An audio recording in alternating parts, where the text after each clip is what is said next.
एक ओंकार सतनाम करता पुरुष निर्भव निर्भय अकाल मूरत अजोनि सैभव गुरु प्रसाद जप। आद सच जुगाद सच है भी सच नानक होसी भी सच। अभी एक बात सुन रहे थे कीर्तन के माध्यम से कि जब मेरे सोए हुए भाग जग जाते हैं तब संत मिलते हैं। भाग तो सबके अंदर है, सोया रहता है। जब कोई कर्म फल देना होता है तो जगता है, पाप भी जगता है, सोया रहता है। सदा पाप का फल नहीं मिलता। जैसे बीज पड़े रहते हैं, अवसर पाके उग जाते हैं, ऐसे ही हमारे पुण्य और पाप जन्मों जन्मों के सोए रहते हैं। समय आता है वो जग जाते हैं। जग जाते हैं तो फल देते हैं। पुण्य भी फल देते हैं, पाप भी फल देते हैं। पाप जब सोया हुआ पाप जग जाता है तो रोग देता है, झगड़े देता है, दुख देता है, किसी की मौत देता है। किसी न किसी तरह से पाप का जब उदय हो जाता है, उदय होने पर आप पाप करते हैं जरूरी नहीं है। पुराने पाप जो सोए पड़े हैं आपके पैदा किए हुए, वो जब उगते हैं तब दुख देते हैं। और जो सोए हुए पुण्य उगते हैं तो सुख देते हैं और संत देते हैं। सुख देंगे तो सुख भोग करके छुट्टी हो गई। पुण्य जरूर फल देता है। इसीलिए जो मनुष्य का जन्म है, हम लोग ये मानते हैं कि सिर्फ पुण्यों से नहीं मिलता, पुण्यों से सुख देने वाला शरीर मिलता है। मुक्ति देने वाला जरूरी नहीं है। पुण्य का फल सुख है। वो अच्छी जाति के कुत्ते बन के भी पुण्य का फल मिल सकता है। अच्छी नस्ल के घोड़ा बन के भी पुण्य का फल मिल सकता है। जो सुख आदमी को नहीं है, आप देखिएगा, जो सुख मनुष्य को प्राप्त नहीं है वो सुख कई घोड़ों को प्राप्त है, कई कुत्तों को प्राप्त है, कई भैंसों को प्राप्त है, कई गायों को प्राप्त है। मनुष्य को कोई सुख ही सुख मिलता है ऐसा नहीं है। बहुत दुख मनुष्य को मिलते हैं। लेकिन परमात्मा ने मनुष्य क्यों बनाया? फिर दोहरा दूं, भई प्रापत मानुख देहुरिया, गोविंद मिलन की हो तेरी बढ़िया। यदि मनुष्य शरीर से गोविंद ना मिले, सुख मिल भी जाएगा तो सुख भोग की छुट्टी हो गई। सुख मिला, 2 दिन रहा, 2 वर्ष रहा, 10 वर्ष रहा, सुख तो खा के खत्म हो गए। पुण्य जितने किए थे फल भोग लिया, आगे फिर। लेकिन गोविंद मिलने से होता क्या है? पाप पुण्य फल पाने से मुक्ति मिलती है, जन्म मरण से छुट्टी मिलती है। इसलिए मनुष्य का शरीर पुण्यों से तो मिलता है, पर पुण्यों के साथ साथ ईश्वर की कृपा से मिलता है। ईश्वर के अनुग्रह से मनुष्य शरीर मिलता है। जैसे हमने कोई पाप किए तो जेल मिलेगी। अब जेल जज पर निर्भर है कि वो ये भी फैसला कर दे कि वो कहाँ रखा जाएगा। ऐसे भी होते हैं। वो जो विशेष कृपा है, ऐसी जेल में भेजा जाए जहाँ उसको पढ़ाई का, काम सीखने का अवसर मिले और आगे के लिए बुरा काम छूट जाए। तो मनुष्य शरीर हमको इसलिए मिला है कि जन्म मरण के कर्म बंधन से छूटने के लिए। भोगने से जन्म कर्म की निवृत्ति नहीं होती। हमने पुण्य भोग लिया, पाप का फल भोग लिया, फिर जन्म लेंगे। जन्म मरण से छुटकारा हो जाए, इसलिए गुरु महाराज का ये वचन, जन्म जन्म भर मत फिरो, मिट्यो न जम को त्रास। तमाम जन्मों में गए, किसी जन्म में जन्म मरण का त्रास नहीं मिटा। केवल मनुष्य जन्म में जन्म मरण का त्रास, जन्म मरण का भय जा सकता है। जन्म मरण के किलविशनाश है। जन्म जन्म के पाप नष्ट हो जाएं, जन्मों जन्मों के जमा पड़े हैं, अंत नहीं है। कितने भोगेंगे? एक जन्म में जितने भोगते हैं, कई जन्म के फिर तैयार हो जाते हैं। सुबह से शाम तक होते ही रहते हैं, तो इससे छुट्टी कैसे मिलेगी? जब गुरुओं की वाणी का प्रकाश मन में होगा तो कर्तापन चला जाएगा। अभी हम वाणी सुन रहे थे वहां से जहां ठहरे हैं कि हुक्म की बातें, हुक्म हुक्म हुक्म ही अंदर सब है, बाहर हुक्म न को। जिस समय हम समझ जाएंगे कि उसके हुक्म से होता है या प्रकृति से होता है, हम करता नहीं हैं, जब ये समझेंगे हम कौन हैं, ये समझेंगे तो मुक्त हो जाएंगे। इसलिए, और अभी आप सुन रहे थे कि जो कुछ हम सेवा करते हैं, सेवा, उसी में एक चीज और जोड़ दूं, सेवा, सुमिरन और सत्संग। तीसरा, वो सत्संग से ही सुमिरन की प्रेरणा मिलेगी, सत्संग से ही निष्काम कर्म सेवा की भी प्रेरणा मिलेगी। इसलिए संत मिलते हैं, सत्संग मिलता है तो सब मिलता है। संत मिलते हैं तो भगवान भी मिलता है। संत के बिना कहीं जाओ भगवान भी नहीं मिलता। सुख तो मिल जाता है, सुख तो पुण्यों का फल है, मिल जाएगा। सुख तो फिर बता दूं, कुत्ते को मिल जाएगा, सुख तो गधों को मिल जाता है। उतना सुख, एक पुस्तक अभी कल परसों हम पढ़ रहे थे कि कुछ गुण गधे से लेना चाहिए, कुछ कौवे से लेना चाहिए, उनमें बड़े गुण होते हैं, कुछ कुत्ते से लेना चाहिए। सतर्क रहना, हल्की नींद सोना, मालिक का ख्याल करना, ये कुत्ते के गुण हैं। गधे का निश्चिंत रहना, काम करना, अपने अंदर ग्लानि नहीं रखना और गर्मियों में हर ऋतु में भी मस्त रहना। अब कई गुण गधे में हैं, उतने तो कई बार हम देखते हैं गधे जितने हम में भी नहीं है। हमसे थोड़ा काम लेके खिलाओ भी नहीं, पूछो भी नहीं तो हम नाराज हो जाएंगे। गधे से दिन भर काम लेते हैं, छोड़ देते हैं, इधर उधर घास चर के निश्चिंत रहता है, मस्त रहता है। कितना तो सुख तो किसी योनि में मिल जाएगा, पर मुक्ति सब योनियों में नहीं मिलेगी। इसलिए मनुष्य का शरीर बहुमूल्य है। सुख मिले चाहे दुख, परिवार अच्छा मिले चाहे बुरा, लेकिन मनुष्य का शरीर मिल गया, इसका मतलब भगवान पाने का अवसर मिल गया। ये तो नहीं कहा गुरुओं ने कि अब गरीब नहीं हो गए, रोग नहीं हो गया, मनुष्य शरीर मिल गया है तो कोई तुम्हारे घर में मरेगा नहीं, ये गारंटी नहीं है। एक बात जरूर है कि मनुष्य का शरीर मिल गया है तो गोविंद के पाने का, समझने का अवसर मिल गया है, इसमें दो राय नहीं है।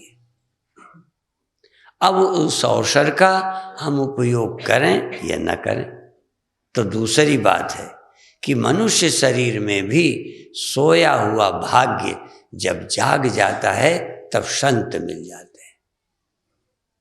और महाराज जी ने अभी बताया, हमारे मौनी महाराज जी, आदरणीय जगदेव सिंह जी महाराज बता रहे थे, रामायण में भी एक आता है, प्रथम भक्ति संतन कर संगा, दूसर रति मम कथा प्रसंगा। तीसरी भक्ति कभी है, हाँ, गुरुपद पंकज सेवा, तीसरी भक्ति अमान। तीसरी भक्ति है संतों की, गुरुओं की सेवा बिना मान की इच्छा के। अमान सबसे कठिन है, बिना मान अभिमान के सेवा करना। नहीं तो बुरे कर्म करने वाले का अभिमान तो कम रहता है, होता ही किस बात का अभिमान करे। अच्छे काम करने वाले के अंदर अभिमान आ ही जाता है। इसीलिए ये तक कहा जाता है, भलाई कर कुएं में फेंक, उसको रख मत, जमा नहीं कर। गुरु महाराज ने एक जगह कहा, तीर्थ व्रत दान करता है और मन में करे गुमान, मन में गुमान करता है। ये तुरंत पैदा होता है। बुरा काम करने वालों को उतना नहीं पैदा होता, अच्छा काम करने वालों के अंदर गुमान पैदा होता है। इसलिए अच्छा काम करके गुमान ना हो, अच्छा काम करके बदले की उनसे अपेक्षा ना हो कि हमने ये किया है तो तुम हमें कुछ समझो, हमें कुछ दो, हमें मानो, हाथ ही जोड़ो, प्रशंसा करो। करने वाले करेंगे और करना चाहिए। आप अच्छा काम करें तो उनको प्रशंसा करनी ही चाहिए। ये तो बहुत अच्छी बात है कि लोग प्रशंसा करें, पर हमें उसकी चाह ना हो, हमारे अंदर अभिमान ना हो, ये आवश्यक है।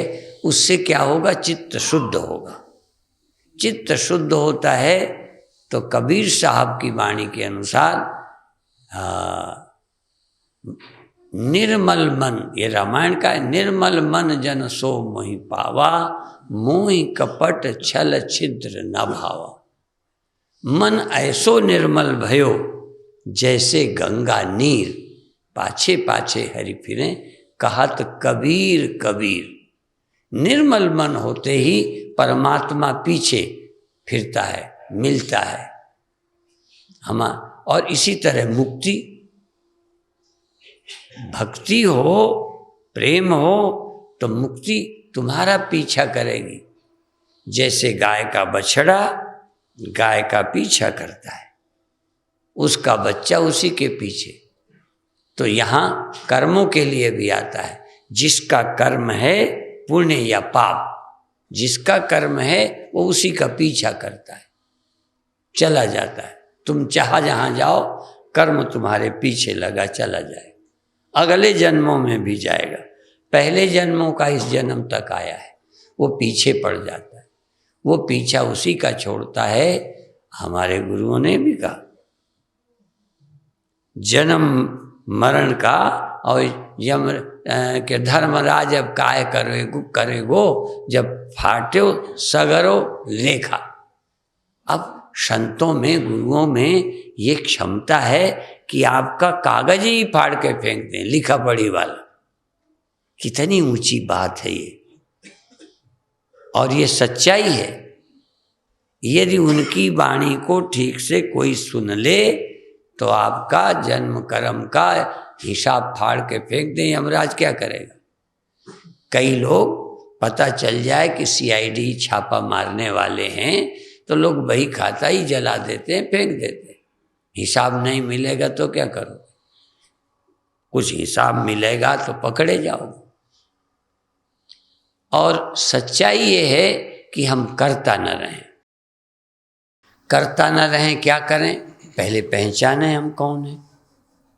शरीर मान के करता हैं, इंद्रियां मान के करता हैं, मन मान के भोगता हैं। ये मन बुद्धि चित्त अहंकार के कारण हमने अपने को कर्ता माना है। अज्ञान के कारण हमने परमात्मा से अपने को भिन्न जान लिया है, और अलग जब बन बैठे हमारा हिसाब किताब अलग है। जैसे कोई अपने पिता से बच्चे बांट लें तो उनका अपना, जब पिता था तो पिता का ही धन हमारा था। पिता यदि हमारा बादशाह तो हम बादशाह, पिता हमारा अमीर तो हम अमीर। पिता की प्रतिष्ठा मेरी प्रतिष्ठा थी, पर पिता से अलग हो गए तो हमारी इज्जत हमारी, पिता की पिता का धन पिता का, जो मुझे मिला बस उतना मेरा।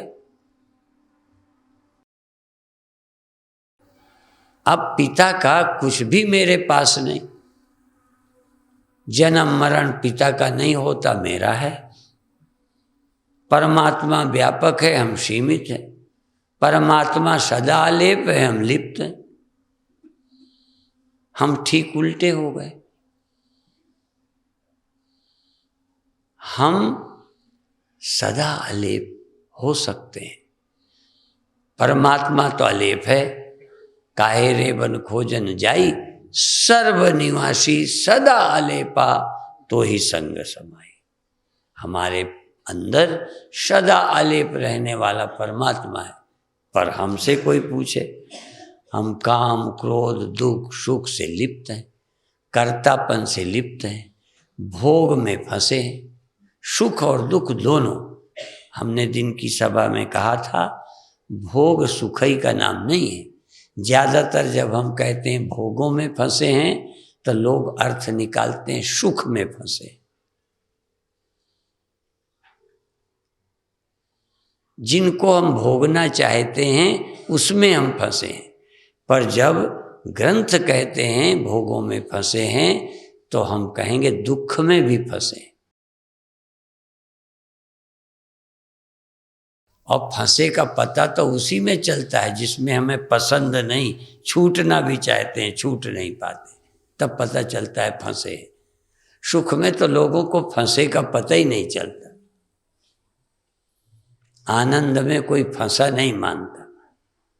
जब दुख मिलता है तब हमें पता चलता है फंसे। इसी तरह जन्म में हम फंसा समझते नहीं, जबकि जन्म भी फंसना ही है। लेकिन जन्म हमें बुरा नहीं लग रहा, मरना बुरा लग रहा है। हमारी जिंदगी में सुख और दुख, सुख अच्छा लगता है, दुख बुरा लगता है। जन्म अच्छा लगता है, मृत्यु बुरी लगती है। आपने चलो अपना छोड़ो, घर में बेटों का जन्म हुआ है, खुशी मनाई है, जन्म अच्छा लग रहा है। पर अपने बेटे की भी मृत्यु थोड़ी अच्छी लगती है। परमात्मा इतनी दुनिया पैदा करते हैं, परमात्मा भी चाहते नहीं कि मेरे बेटे मरें। यदि हम परमात्मा से पूछें कि भाई मनुष्यों के बच्चे मरते तो मरते, पशुओं के मरते तो मरते, आपकी सृष्टि, आपने जिन्हें पैदा किया वो क्यों मरते हैं? भगवान कहेंगे हमने पैदा किया है न मरने के लिए। भगवान ने हमें जन्म मरने के लिए नहीं दिया, हमें तो जन्म मरण से छूटने के लिए दिया। पर भगवान से हमारा रिश्ता नहीं है, भगवान को हम भूल गए हैं, इसलिए जन्मते मरते। नहीं तो जन्म करके भी जन्मे नहीं, मर करके भी मरते नहीं। जन्म मरण सिर्फ दिखाई पड़ता है माया से। तो हमको थोड़ा सा आत्मज्ञान की बात बताने का दिल कर रहा है, जो गुरुओं ने हमें बताया, जो ग्रंथों से हमने पाया। एक बात, जो चीज पैदा होती है वो सच्ची नहीं होती। कहीं ले लो, सच्ची का मतलब सदा रहने वाली नहीं, सच्ची का मतलब स्वतंत्र नहीं है। जैसे मिट्टी से हमारे गुरुओं ने उदाहरण दिया है, हम भी वही देते हैं। मिट्टी से कोई बर्तन बना तो मिट्टी सच्ची है, बर्तन बनाया गया, सदा नहीं रहेगा। पहली बात, मिट्टी पहले भी थी, बाद में रहेगी। जो बनाया है वो थोड़े दिन रहेगा। दूसरी बात, वो स्वतंत्र नहीं है। मिट्टी के सहारे के बिना एक दिन भी नहीं रह सकता, एक मिनट भी नहीं रह सकता, उसके बिना दिख तक नहीं सकता। जब भी घड़ा दिखेगा उसके साथ मिट्टी होगी, अकेले नहीं मिलेगा। तो सृष्टि की पहचान है जो स्वतंत्र ना हो। और जो स्वतंत्र न हो उसको हम सत्य नहीं कहते, उसको हम मिथ्या कहते हैं, स्वप्नवत कहते हैं। सत्य तो वो है जो बनने के पहले था। तो एक चीज वो इसी उदाहरण से जो पैदा हुआ है वो सत्य नहीं है। दूसरा, जो चैतन्यता पैदा होती लगती है, मुख्य विचार ये है कि देखो चैतन्यता का जन्म होता है, चैतन्यता कुछ देर रहती है, खो जाती है। तो इस चैतन्यता के पीछे कौन है? ऐसी कौन रोशनी है जिसके रोशन होने से सब रोशनियां हैं, जिससे चानन सब में चानन हो, जिसके कारण सब चांदनियां, सब ज्ञान पैदा होते हैं। जैसे बताया मिट्टी से सारी चीजें बनती हैं और खो जाती हैं, ऐसे ही चेतन से चैतन्य पैदा होता है। ये जो चेतनता पैदा होती है दिन में, रात खो जाती है, जन्म में आती है, मृत्यु में खो जाती है। इसका मतलब जो खो जाती है वो सच्ची नहीं हो सकती। उदाहरण बार बार याद रखो कि मिट्टी से बनी चीज पैदा हुई, वो खो जाएगी, इसलिए वो सच्ची नहीं है, वो वस्तु नहीं है, वस्तु तो मिट्टी है। ऐसे ही ये जो चैतन्यता पैदा होती है और जो थोड़ी देर रहती है, खो जाती है। जो भी चैतन्यता या ज्ञान पैदा होके खो जाता है वो चिदाभास है, आभास मात्र है, प्रतीति मात्र है। पता चलती है कि है, वास्तविक नहीं है। ये जितने जीव हैं ये सिर्फ दिखते हैं, सिर्फ पैदा होते दिखते हैं, रहते और खो जाते हैं। जो चेतन है वो एक है, सारी दुनिया में एक परमात्मा है, एक चेतन है और वही सब में है। उसके होने से सब चमक रहे हैं। जैसे सूर्य एक होता है, करोड़ों घरों में उसकी छाया बनती है, रिफ्लेक्शन बनता है, शीशों में बनता है। तो जितने शीशे उतने सूर्य तो नहीं है, जितने घड़े पानी उतने सूर्य तो नहीं है। दिखते हैं, दिखते हैं। दिखने में ऐसा नहीं कि ज्ञानी को नहीं दिखते, हमको भी सब दिखाई पड़ता है। हम भी सुबह जगते हैं, रहते हैं, खो जाते हैं, जन्मते हैं, मरते हैं, सब एक तरह ही है, कहीं कोई फर्क नहीं है। साधु हो, गृहस्थी हो, कुत्ता हो, गधा हो, सब में चैतन्यता आती रहती और खो जाती है, एक समान। पर इससे ज्ञानी दुखी नहीं होते, इसलिए ब्रह्म ज्ञानी में और सब में फर्क है। ब्रह्म ज्ञानी सदा निर्लेप, परमात्मा अलेप, ये तो सबको समझ आ जाता है। सर्वनिवासी सदा अलेपा तो ही संग समाई। ये परमात्मा सब में अलिप्त है, वो पैदा नहीं होता, वो मरता नहीं, वो दुखी सुखी नहीं होता, वो जन्म मरण में नहीं पड़ता, सब में रहकर। अब दूसरी बात है हमारी सबकी, फिर हमारे में नंबर किसका आया? ब्रह्म ज्ञानी सदा निर्लेप, जैसे जल में कमल अलेप। अब ब्रह्म ज्ञानी भी निर्लेप होता है, ब्रह्म ज्ञानी लिप्त नहीं होता, ब्रह्म ज्ञानी नहीं जन्मता, ब्रह्म ज्ञानी सदजीवे नहीं मरता। भी ब्रह्म ज्ञानी क्यों नहीं मरता और सब क्यों मरते हैं? इसका मतलब अज्ञानी मरता है। अज्ञानी पानी में सूर्य मानकर कि मैं हूं, अब पानी गया, मर गया, वो है ही नहीं जो मर गया। जो मरता है वो है ही नहीं। घड़ा मर गया क्योंकि है ही नहीं, मिट्टी को मार के दिखाओ। लहर मर गई क्योंकि है ही नहीं, वो दिखती भर है, पानी है असल में, लगती लहर है, मिट्टी है, लगता घड़ा है, रिफ्लेक्शन है, सूर्य का आभास है, दिखता है। होता तो पानी के बह जाने से सूर्य कहीं बह जाता? पानी में दिखने वाला सूर्य पानी के बह जाने से गया। यदि पानी के बहने से सूर्य बह जाता है तो असली सूर्य क्यों नहीं बह गया? यदि डंडे से घड़ा चला गया तो मिट्टी क्यों नहीं खत्म कर दी डंडे ने? तो सत्य को मारने की किसी में ताकत नहीं। इसीलिए बोले सो निहाल, सत श्री अकाल। जो सत है ना वो अकाल है। त्रिकाल अबाधित्वम सत्यत्वम, सत्य का कभी नाश नहीं होता, सत्य पैदा ही नहीं होता। जो पैदा होता है वो संसार है। कई लोग पूछ सकते हैं कि भगवान कब पैदा हुआ, संसार कब पैदा हुआ, स्वप्न कब पैदा हुए, जागृत कब पैदा हुआ, स्वप्न सुषुप्ति कब हुई, पर परमात्मा कब हुआ? सृष्टि पैदा होती है, सत्य पैदा नहीं होता। जो पैदा होता है वो सत्य नहीं है, वो सृष्टि है, वो परमात्मा नहीं है, संसार है। और वो परमात्मा हम सब में बराबर रहता है। जितना अज्ञानी में रहता है उतने ज्ञानी में रहता है, पर उसका फायदा उसे होता है जिसे ज्ञान है। जहाँ हमको सांप नजर आता है, अंधेरे में रस्सी में सांप नजर आता है, वहाँ भी रस्सी है। और जिनको रस्सी नजर आती है वहाँ तो है ही रस्सी। जिनको रस्सी नजर नहीं आती उनको सांप नजर आता है और उन्हें भय लगता है।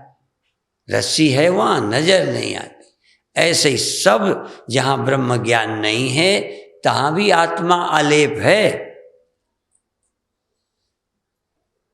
ऐसा नहीं है कि अज्ञानी के अंदर, जिन्हें ब्रह्म का पता नहीं, उनके यहाँ आत्मा मरती है, उनके यहाँ आत्मा जन्मती है। नहीं, वहाँ भी जन्मती नहीं, पर जन्मती दिखती है, मरती लगती है, लिप्त होती है, अलेप नहीं लगती। पर ब्रह्मज्ञानी को अपनी आत्मा अलिप्त लगती है। अपनी आत्मा अलिप्त लगे अपने को, अपना आप अजन्मा लगे, अपना आप अविनाशी लगे। कोई हमें अविनाशी कह भी दे तो हमें कौन संतोष होता है। एक बार बॉम्बे के पास लोनावाला के कैंप में हम गए तो हमने कहा आप आत्मा हो, आप अविनाशी हो, आप मरते नहीं। तो कहने लगे हमारे संतोष के लिए आप कहते हो।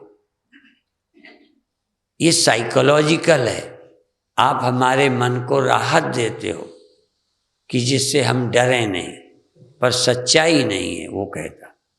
जैसे कई आदमी बीमार को कहो अब आज आपका चेहरा अच्छा है, पहले से आप अच्छे हो, तो कई लोग तो मानते भी हैं, पर कई कहते नहीं हम हमारे संतोष के लिए आप कहते हो, अभी मैं ठीक नहीं हूँ।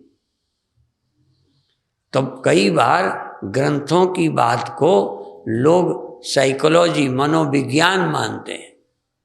ये दिल रखने के लिए, हमारे संतोष के लिए कहा। इसीलिए बीमार को लोग जो बच नहीं सकता उसको भी नहीं बताते। एक हमारे परिचित पेशेंट हैं जिनको अभी तक लोगों ने नहीं बताया कि अब बचोगे नहीं।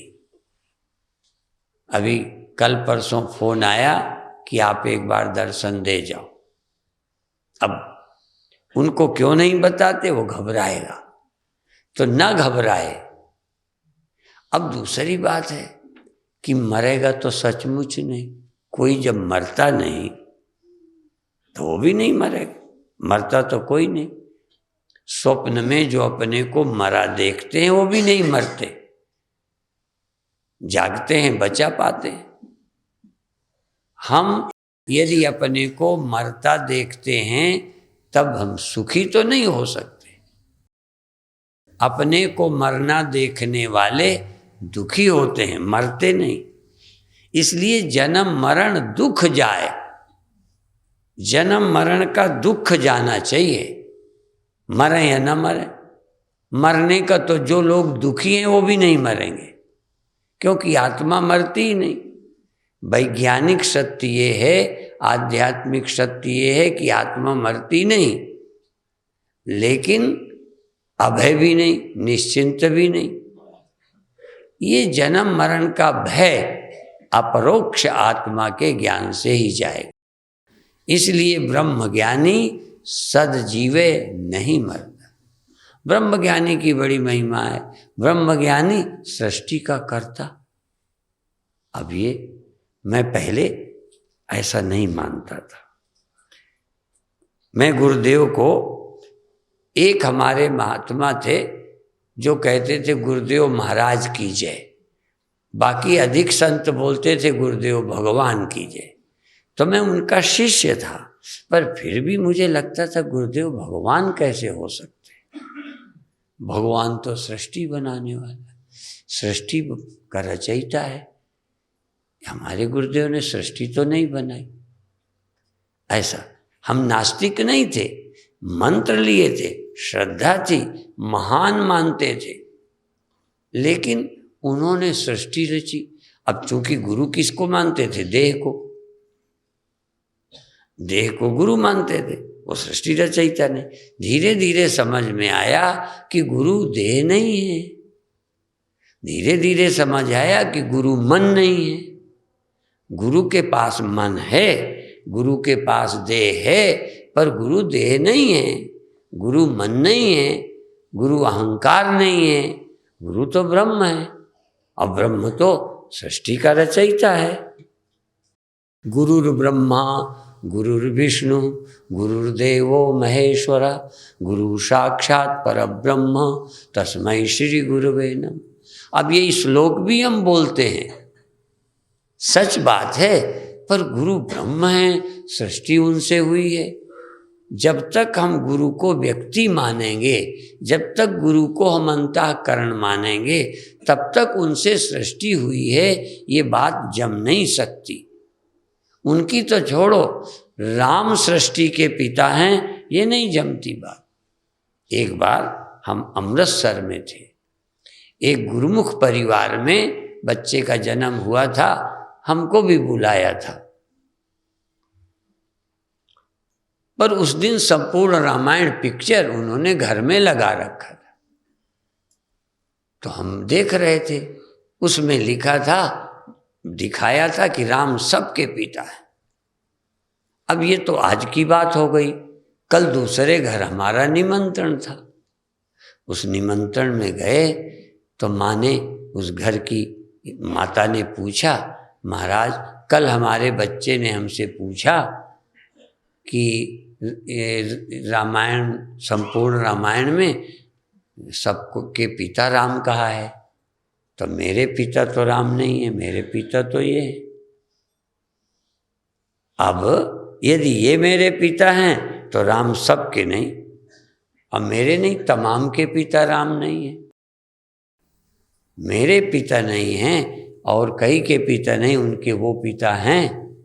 माँ से पूछ लिया, माँ को पता ही नहीं, अब क्या करें? और या तो मेरे पिता भी राम हैं। अब बच्चा था अभी, वैसे मानता तो मैं इनको हूं, पर यदि मेरे पिता राम हैं तो तुम इनको मेरे पिता क्यों कहती हो?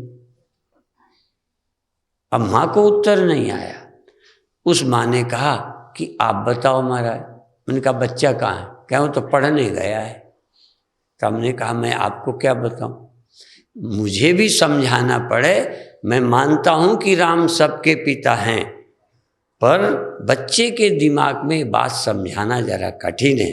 फिर मैं समझाऊंगा तो थोड़ा बहुत समझाऊंगा, बच्चे की मनोदशा देख के।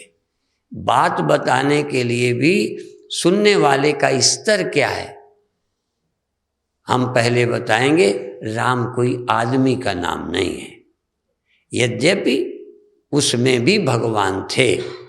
वही परमात्मा जिसने सृष्टि बनाई वो राम में भी थे, और उन्होंने ही सृष्टि बनाई। सृष्टि बनाने वाला हम सबके भीतर बैठा है, और उसी ने ये बनाया है, उसी ने मन बनाया, उसी ने सब बनाया है। वही सबका पिता है। वो परमात्मा है। हम क्या समझते हैं? तो ब्रह्मज्ञानी देह नहीं है, देह में ब्रह्मज्ञानी है। ब्रह्म ज्ञान जब हुआ देह है, ब्रह्म ज्ञान हुआ अंतःकरण है, ब्रह्मज्ञानी के आँख नाक हैं, ब्रह्मज्ञानी की जागृत स्वप्न सुसुप्ति अवस्थाएं होती हैं, पर ब्रह्मज्ञानी अवस्था नहीं है, ब्रह्मज्ञानी देह नहीं है, ब्रह्मज्ञानी तो ब्रह्म ही है। ब्रह्मज्ञानी आप परमेश्वर, तो ब्रह्मज्ञानी परमात्मा होता है। तो आपके यहाँ पूज्य महाराज जी, ब्रह्मलीन संत दलेर सिंह जी महाराज, हम ब्रह्मलीन क्यों कहते हैं? जीते जी शरीर रहते जो अपने को ब्रह्म जान जाता है वो ब्रह्मज्ञानी। अब शरीर है, मन है, तब तक आपसे बातचीत करते हैं, शरीर नहीं रहा तो कहेंगे ब्रह्मलीन हो गए। मर गए नहीं कहते, मर जाते हैं जो देह ही अपने को मानते हैं। इसलिए पशुओं को तो कहते हैं मर गए, भैंस मर गई, कुत्ता मर गया, गधा मर गया, बिल्ली सांप मर गए। मनुष्य को हम कहते हैं चलाना कर गए, स्वर्गवास हो गया, देहांत हो गया, मर गए कहते ही नहीं। क्योंकि मनुष्य में ब्रह्मता न भी सही, कोई मनुष्य मान भी ले कि वो ब्रह्मज्ञानी नहीं है, पर इतना तो जानता है देह में मैं रहता हूँ, देह में सुख दुख भोगता हूँ, देह छूट जाएगा। तो जैसा जानेगा वैसे उसको कहा जाएगा। पूजा करने वाले को पुजारी कहते हैं, गुरुद्वारों की देख रेख उनको हेड ग्रंथी कहते हैं। ऐसे ही पहरेदार वाले को चौकीदार कहते हैं। तो जैसा वो काम करता है, तो हम शरीर में रहते हैं, सुबह जाग कर देह का ख्याल करते हैं, फिर सो जाते हैं। हम सो जाने वाले हैं, जग जाने वाले हैं, देह में आने वाले हैं, देह में छोड़, इतना तो मानना ही चाहिए। देह हम हैं। मनुष्य होकर जो मानता है कि मैं देह हूँ, इसको पशु बुद्धि कहते हैं। पशु को जीव और देह का अलग भेद नहीं मालूम पड़ता। इसीलिए भागवत में कहा पशु बुद्धिम इमाम जय, ये तो पशु बुद्धि है। परीक्षित को कहा पशु बुद्धिम इमाम जय, ये तो मैं देह हूँ, पैदा हुआ हूँ, मर जाऊंगा, ये तो पशु की बुद्धि है। आदमी की तो बुद्धि ये होनी नहीं चाहिए। आदमी को इतना तो कम से कम पता ही होना चाहिए कि सुबह जगता हूँ तो देह में आ जाता हूँ, देह पड़ा रहता है, मैं स्वप्न देखता हूँ, ये दुनिया रहती मैं नींद में जाता हूँ। तो जागृत स्वप्न सुसुप्ति ये मेरी अवस्था तो हो भी सकती है, पर देह मैं हूँ। ये देह तो मेरा भोगा यतन है, रहने की जगह है। मैं यहाँ जैसे इस घर पर आप रहते हैं, पर आप घर तो नहीं है, घर में इधर आए उधर गए कहीं गए, घर में रहते हो। इसी तरह इस देह रूपी घर में तुम रहते हो। कितने दिनों से, जब से घर बना तुम रहते हो, पर इस घर में भी तुम जाग के भी रहते हो, तुम सो के भी रहते हो। आप अपने घर में तो कभी नहीं सोते, इस वाले घर में जगते हो, उसी घर में रहते हो, खाते पीते हो, सोते हो, आनंद में रहते, गाते बजाते हो। जैसे उस घर में इस देह से रहते हो, इस घर में आप मन से रहते हो। इस घर में मन बुद्धि के द्वारा इस शरीर में रहते हो, और इस शरीर में रह के ही देखते सुनते दरवाजे खोलते हो, हाँ, और खाते पीते हो, और इस शरीर को बिस्तर में डालकर तुम नींद में जाते हो। ये थोड़ी जाता है नींद में, ये तो जगता ही नहीं। किसी का मकान नहीं जगता, किसी का मकान नहीं सोता, घर में रहने वाले जगते हैं। दरवाजा खटखटाओ तो सोया हुआ आदमी जग जाएगा। ऐसे ही कोई हमें हिला दे, जग जाएंगे सोते से, फिर बातचीत कर लेंगे। तो हम शरीर नहीं हैं।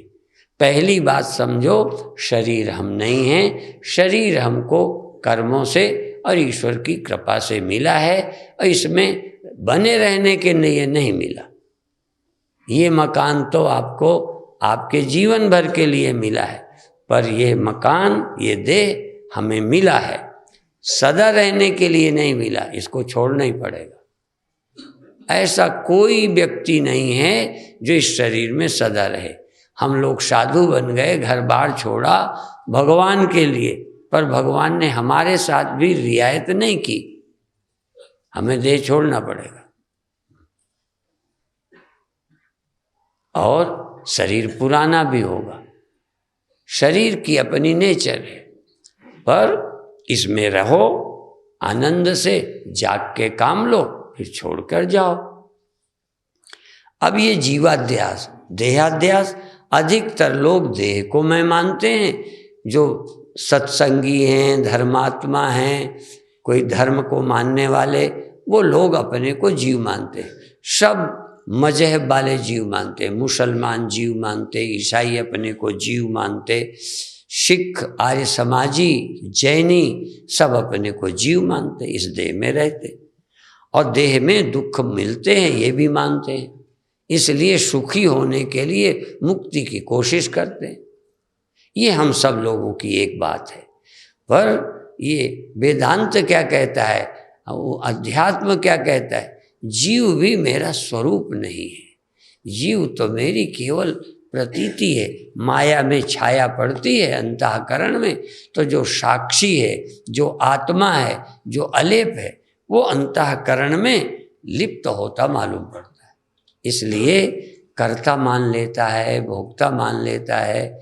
ऐसे है, हमारे संत बोला करते हैं कि जैसे कोई स्फटिक मणि है, उसके पास कोई रंगीन चीज जिस रंग की रखी हो उसमें रंग चढ़ जाएगा, चढ़ नहीं जाएगा, चढ़ा दिख जाएगा कि अब लाल हो गई, पीली होती नहीं। ऐसे ही मेरे पास जैसा मन है, रजोगुणी, तमोगुणी, सतोगुणी, जैसा मन है वैसे ही मेरे में उसकी छाया पड़ती है और मैं जागा, सोया, सुखी, दुखी लगने लगता। होता नहीं, आत्मा अलेप है, पर ये बात समझ में किसी किसी ज्ञानी को आती है। और जब ज्ञान हो जाता है तो अभी प्रतीति तो नहीं जाएगी, भ्रम तो जाएगा पर प्रतीति नहीं जाएगी, तो हमारे को सुख दुख की प्रतीति होगी। परंतु गुरु महाराज क्या कहते हैं, जो नर दुख में दुख नहीं माने, या जो नर दुख में दुखी नहीं समझे और सुख में सुख सने और भय नहीं जाके कंचन माटी माने, ये अपने को सुखी और दुखी और कुछ नहीं समझे, अपने को अलेप समझे। ये गुरु महाराज का संकेत कि हम अपने को अलेप समझें, लिप्त नहीं समझें। तो अभी तो थोड़ी मेहनत पड़ेगी, पहले ज्ञान फिर सावधानी, पर जब आपका देह का ये ख्याल धीरे धीरे पक्का हो जाएगा कि मैं आत्मा हूँ, तो शरीर छोड़ करके फिर देह की जरूरत नहीं। किम इच्छन कस्य कामाय शरीर मन संजोरे। अभी तक तो वासना रहती है, अपने को जीव मानते हैं, इससे जीते हैं, सुखी होते हैं, तो हम आते, हमें क्या आवश्यकता। हमने एक बात कही थी कि गहरी नींद में कोई दुख नहीं रहता, पर दुख की जड़ रहती है। जन्म और देह अध्यास की जड़ नींद में रहती है। अज्ञान में दुख आदि नहीं रहते, पर वो अज्ञानता, जैसे बीज में वृक्ष दिखाई नहीं देता पर वृक्ष छिपा रहता है, निकल आता है। तो जो चौथी अवस्था है जिसका जिक्र किया था, जागृत स्वप्न सुषुप्त तुरिया, आत्म भूपत की ये पुरिया। तो तीन का तो हमें पता है, जागृत स्वप्न सुषुप्ति का, तुरिया का पता नहीं है। तो जब हम तुरिया को पा जाएंगे तब हम समझ लेंगे कि ये हमारे मन के धर्म हैं, बुद्धि के धर्म हैं, मेरे साक्षी स्वरूप में ये नहीं है। तो ये चौथी अवस्था पा जाने पर, क्योंकि यही जीव देह में रहता है, स्वप्न में, गहरी नींद में, यही जीव फिर तुरीय पद को प्राप्त करता है, आत्मा पद को। जब आत्मा पद को पा जाता है तब मुक्त हो जाता है, फिर ये जन्म नहीं लेता। शरीर रहते भूख प्यास की निवृत्ति नहीं होती, ज्ञानी के भी, ज्ञानी महात्माओं के भी जितने तुम्हें मिले होंगे, है ना। हम तो अपने को समझते ही, पर भूख लगती है, प्यास लगती है। शरीर के धर्म अभी रहेंगे, अंतःकरण के धर्म जागना सोना रहेंगे। अभी इस जन्म में भ्रांति की निवृत्ति हो गई, अविद्या, हाँ, मूल अविद्या निवृत्त हो गई, तूल अविद्या रह गई। मूल अविद्या तूल अविद्या के लिए अमृतसर का एक दृष्टांत मैं दिया करता हूँ, जो सच्चा है, बिल्कुल सच्चा, ये कहकर समाप्त करूँगा। एक घर का शिलान्यास, नींव रखी मैंने, वो घर बन के तैयार हो गया। कई बार उनके घर भी वो आया, पर जिन दिनों पंजाब का माहौल थोड़ा वैसा था, हम गए और हमारे साथ में ऐसे केसधारी तगड़े तगड़े कई संत थे, तो हम उन्हीं के दरवाजे चले गए। जब गए तो फाटक खटखटाया बाहर वाला, जैसे यहाँ ठहरे हैं वो बाहर वाला फाटक खटखटाया, तो देखा एक माता ने दरवाज़ा खोला। हमने देख लिया तो तुरंत हम दीवार की साइड में छिप गए, अब बाकी संत सामने फाटक के। वो माता आई, वो तो वैसे ही डर गई, तो फिर कहती है यहाँ कोई नहीं है, जाओ बाबा। उनका हम नहीं जाएंगे, ऐसे थोड़ी डरावनी आवाज़, हम नहीं जाएंगे। उन्होंने कहा हम तो खाएंगे, चाय पिएंगे। तो उसने 20 रुपये निकाल के बाहर फाटक से ऐसे फेंक दिए, फाटक नहीं खोला, बाहर, कि जाओ बाबा चाय पियो। कहना हम नोट नहीं लेंगे, हम तो अंदर आएंगे, चाय पिएंगे। अब हमने देखा है तो डर जाएगी, तो हम आ गए सामने। अब हमें पहचान गई, हमें पहचाना, दरवाज़ा खोला, फाटक, फिर अंदर ले गई, चाय बना रही थी। अब देखो, अब भय तो नहीं रहा और भ्रांति भी नहीं रही और पहचान भी गई।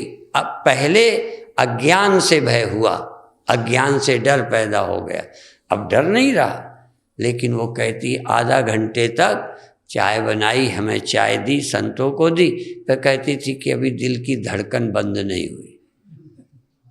तो एक बार धड़कन जो पैदा हो गई वो नहीं मिटी, धड़कन का कारण निवृत्त हो गया, धड़कन का कारण चला गया, धड़कन नहीं। ऐसे ही जिस अज्ञान से शरीर जन्मा, जिस अज्ञान से बार बार कर्म जन्मे, वासना जन्मी संसार के भोगों की, वो तो निकल गई, भ्रांति निकल गई, पर शरीर अभी बना है, मन अभी बना है, भ्रांति गई है, अज्ञानता गई है, मूला विद्या गई, लेश अविद्या रह गई है, कारण अविद्या गई है, कार्य अविद्या रह गई है। ऐसे ही संत बताते हैं, कुम्हार घड़ा बनाता है और पहले धीमा हो जाए तो फिर घुमा देता है, फिर धीमा हो जाए तो घड़ा बनाता है, फिर घुमा देता है, पर आखिरी वाला घड़ा जब बन गया तो जो गति है वो घूम रहा है। अब घड़ा बन गया, काम नहीं है पर घूम रहा, उसे पकड़ के रोके क्यों, क्या जरूरत है, कोई बिजली खर्च नहीं हो रही, अब घड़ा बन गया, घूमता रहेगा। ऐसे ज्ञानी का शरीर जब तक रहता है चाक की तरह घूमता रहता है, अपना काम करता है, प्रयोजन खत्म हो गया है। इसलिए ब्रह्म ज्ञान से मुक्ति होती है और ब्रह्म ज्ञान गुरु के बिना नहीं हो सकता, और गुरु का मतलब वाणी के बिना नहीं हो सकता। चाहे गुरु वाणी कोई सुनाए, अच्छी तरह समझा दे, गुरु वाणी से अज्ञान अंधकार मिट जाता है। इसलिए ये भी हम कहा करते हैं, जे 100 चंदा उग सूरज चढ़े 1000, एते चानन होंदियाँ गुरु बिन घोर अंधार। बिन गुरु घोर अंधार, गुरु बिन समझ न आवई, गुरु बिन सुरत न सिद्ध, गुरु बिन मुक्त न पावई। बिना गुरु के मुक्ति नहीं मिलती। इसलिए जिसके पूर्वले भाग्य जग जाते हैं, सोए भाग्य जग जाते हैं, उसको संत मिलते हैं।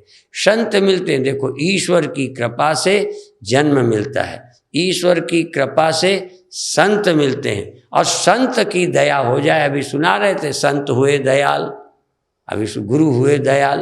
अब गुरु दयाल हो गए तो भगवान मिल जाते हैं। ईश्वर दयाल हो, मनुष्य शरीर मिलता है, ईश्वर दयाल हो तो कोई संत गुरु मिल जाते हैं, और गुरु दयाल हो जाएं तो मुक्ति मिलती है, भक्ति मिलती है और भगवान मिलते हैं। और जन्म जन्म के बंधन कट जाते हैं। इतना ही कहकर समाप्त करते हैं। वाहेगुरु जी का खालसा, वाहेगुरु जी की फतेह।